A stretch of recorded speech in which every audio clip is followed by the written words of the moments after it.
ainda há muito desperdício na sociedade portuguesa, ainda há muito desperdício nas empresas públicas portuguesas, ainda há muito desperdício nas empresas privadas portuguesas, porventura menos, porque a gestão é mais controlada e, portanto, exigem bastante. Eu acho que há ainda muito onde podemos ir reduzir, sem ter necessariamente que impor mais cortes aos pensionistas. Não se pode impor mais cortes a um determinado conjunto de pessoas que já não aguentam mais. Não pode. Isso não pode. E eu acho que há limites que não se podem passar. Não se podem passar porque era um mau erro estratégico. Não se sente nenhuma diferença desta melhoria dos dados económicos nessas situações de que está a falar? Eu penso que isto ainda não se refletiu em nenhuma situação concreta de pessoas em particular. Eu penso que a crise aqui em Portugal ainda está para durar, do ponto de vista das pessoas. Mas aquilo que me preocupa mais é que nesses dados do INE a privação severa cresceu e cresceu muito. E a privação severa são pessoas que não têm asseguradas 3 necessidades básicas e isso aumentou.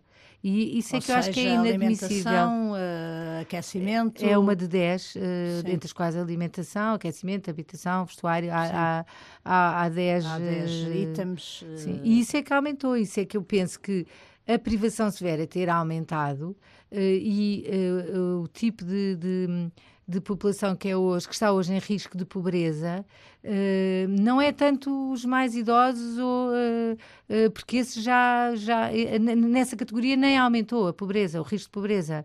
É, sobretudo, uma nova categoria de pessoas que está afastada do mercado de trabalho pela idade, embora sejam novos ainda, entre os 40 e os 50. Alguns trabalhadores pobres. O corte nas prestações sociais é muito difícil para as famílias que vivem com muito pouco dinheiro, porque já não tinham margem para respirar e, portanto, ao cortaram-lhes o resto do oxigênio e, portanto, é muito difícil os cortes nas prestações sociais. Por exemplo, algum corte no rendimento social de inserção tem notado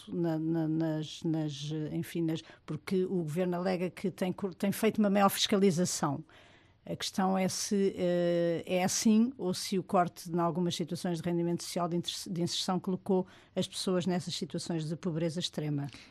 Há sempre esta ideia de que há muitas pessoas que viviam sem ter direito ao rendimento social de inserção e que havia muitos abusos no rendimento social de inserção.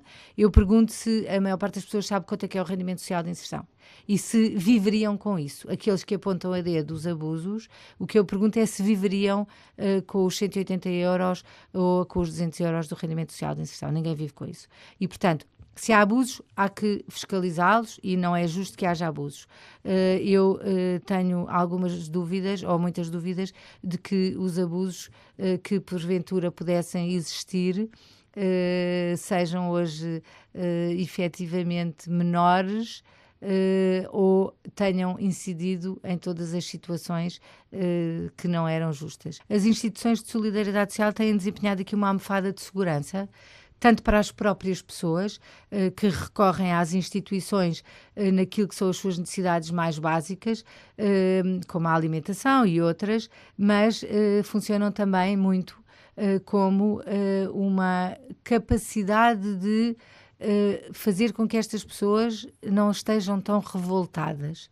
Porque, apesar de tudo, há nestas instituições uma tolerância, uma capacidade, um poder de encaixe que faz com que as famílias se sintam enquadradas, um pouco acolhidas. Um dos maiores inimigos das pessoas desempregadas são as redes sociais.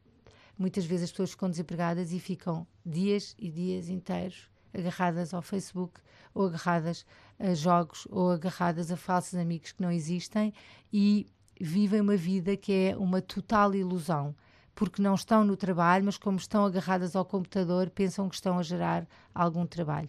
Então, o facto de poderem exercer uma atividade profissional, que no caso do voluntariado não é remunerada, mas é muito valiosa, mas sobretudo o facto de poderem ter horários, faz com que dentro de si haja uma autoestima que lhes permite muitas vezes ter mais fácil acesso a emprego. Ao mercado de trabalho.